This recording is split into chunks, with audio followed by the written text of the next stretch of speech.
Motorcycle સાથે કિસમને ઝડપી વાહન ચોરીનો ગુનો શોધી કાઢતી ભાવનગર લોકલ ક્રાઇમ બ્રાન્ચ।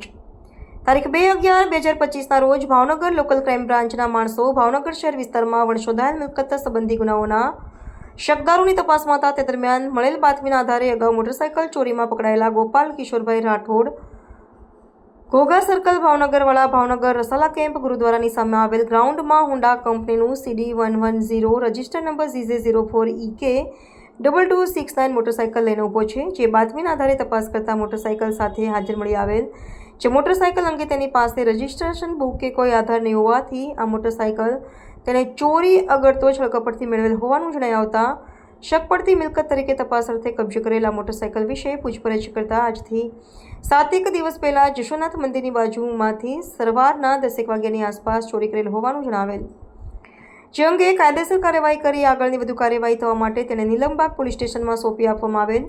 કામગીરી કરનાર police staff police inspector Shri AR વાળા તથા સ્ટાફના ઘનશ્યામભાઈ ગોહિલ, વિઠ્ઠલભાઈ બારૈયા, મહેન્દ્રભાઈ ચૌહાણ, સંજયભાઈ ચુડાસમા, નીલભાઈ સોલંકી, રાહુલભાઈ ધતુરાંતર, રિપોર્ટર કૌશિક વાઝા।